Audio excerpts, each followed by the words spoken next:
Alright, great job with your line drawing. Now that we've finished her portrait, we can go into some color. So I'm going to be using oil pastels, but if you don't have these, crayons work well too. Frida Kahlo painted with oil paints, but oil pastels are going to be the closest material we can get.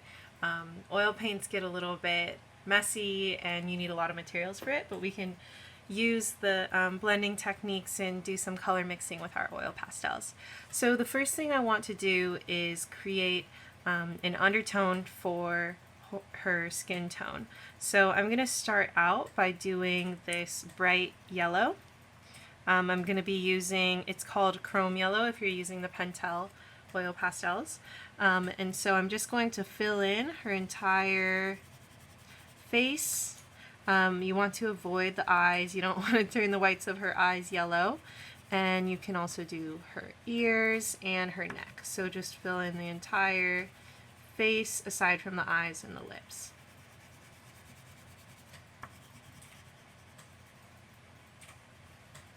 The nice thing about oil pastels is you can really build up a lot of color and also work pretty quickly.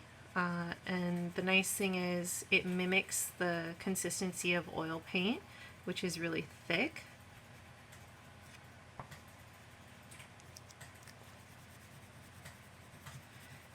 Now we can do an entire semester on just learning how to do flesh skin tone, but for today we're just going to be learning a little bit, just kind of dipping our toe in.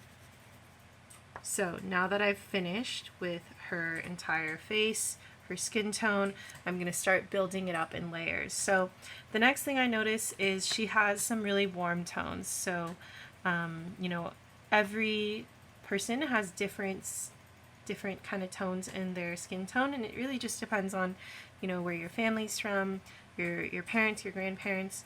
So the next thing I'm going to do is start to lay in some of these warmer tones, and so this is called yellow ochre. And so I'm going to start to create a little bit more of this tan along her cheeks.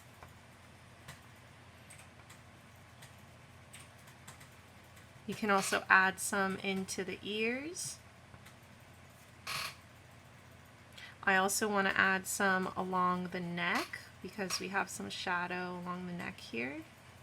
So pretty much under the chin and along the sides of the neck. And then I also want to do some on her forehead.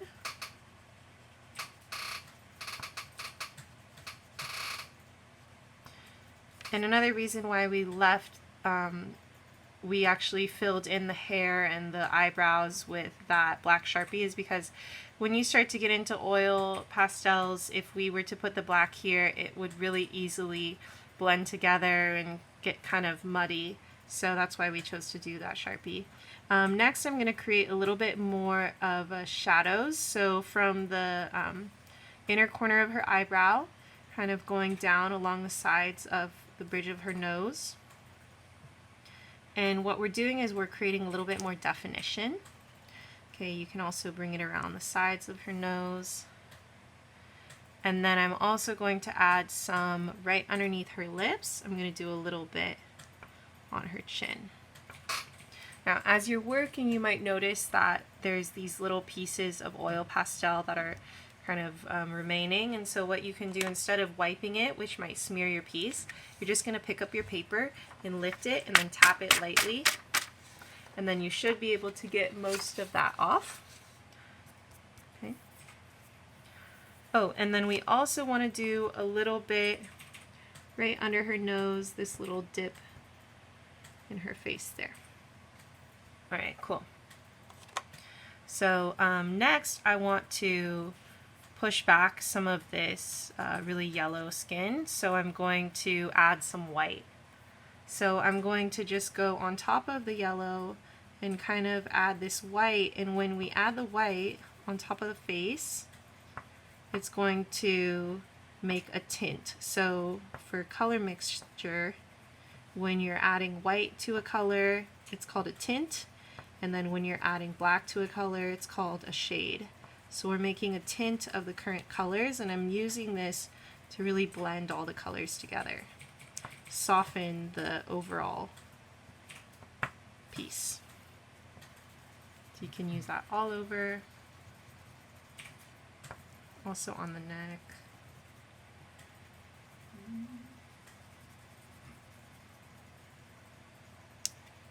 Okay, great. Next, she has some really rosy cheeks. So I'm going to use some of this peach. It's called Pale Vermilion, if you're following along with me. And I'm going to use the flat side of it, so just kind of pressing down and then creating her rosy cheeks. So as we layer the oil pastels, the colors on top of each other, you'll see you'll get some really cool mixtures, and this is also good for you to learn, you know, how different colors interact with each other. So since we have like natural oils in our fingers, we can use our fingers to smooth out the edges, and imagine like you're just putting some blush on her face. You're just smoothing it out and kind of following along her cheekbones.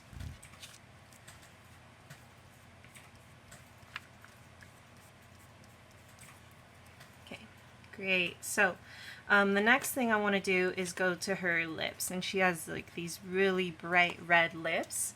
So I'm going to use my red, this is, yeah, just called red oil pastel. If you hold it on the side, you can use the tip of it right here. And that way you can have a little bit more control over the area where the color is going to be.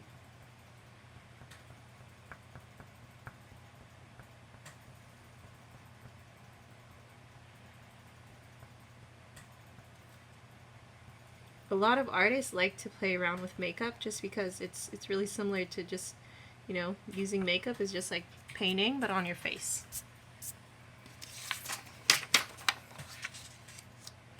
Okay, beautiful. So we have some really warm tones for her skin, and then the next thing I want to do is get into her eye color. So she has these, let's see, they're like dark brown eyes. I'm going to leave a little bit of white. So I'm going to kind of leave a little bit of white in the corner here and just use this to fill in the rest of it so that we have a little sparkle in her eye. And I'll zoom in so you can take a look. Right there. So I leave a little highlight just to create a little bit more of a life-like quality to it. Okay, and then that brings us to her hair. So she has in the original painting, the self-portrait with thorns and a hummingbird, there's some butterflies kind of in her hair. She has this ribbon that she's tied in there, so it's like this purple color. So I'm just going to use, this is, yeah, just purple. And then you can just start to add some lines here. I'm leaving a little bit of space in between. So as you guys are learning different materials that you can use, you'll notice that there's different types of textures and qualities to each material. So our oil pastel, it kind of drags on the paper. It's a very oily, you know, consistency, and so it doesn't go as seamlessly as a pen or a pencil. But the nice thing is you're able to build it up and build it up in layers, so you can just keep adding to it. And then we can get into some of the background. So there's so many different beautiful colors and different types of textures that she's added in the background. I'm going to show you guys just a little example, and then we'll have some free time for you to be able to add whatever you'd like. So she has these huge leaves behind her. So you don't always have to use a harsh line to create different elements in your piece. You can even just use color. So I'm going to start out actually with this darker green. This is called deep green, and I'm just going to use this to fill in some of the background. So just using curve lines, this curve line going through the middle is that stem, and then I'm going to add some of the veins of the leaf on either side. So if you want it to be like the original, you can follow along with me. Otherwise, you can just go ahead and start to add whatever details you'd like in the background. So using the point to map it out,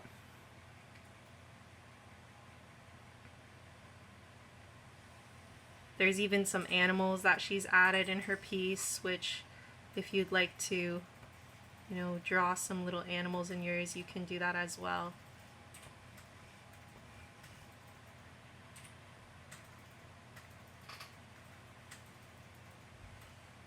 Yeah, so she gives us this scenery so that we really feel like we're in the jungle, maybe like in deep in the Mexican jungle where the ruins would be or something.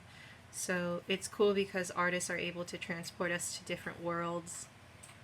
You can even add things that aren't realistic, whatever you want in your background, that's totally fine. So I've mapped out some different pieces here, and then I can add different types of green. So she uses this really bright lime green. So you can just add this on top, and you'll notice that I'm just going right on top of the dark green, and it'll stay, and it actually creates some really nice color mixtures.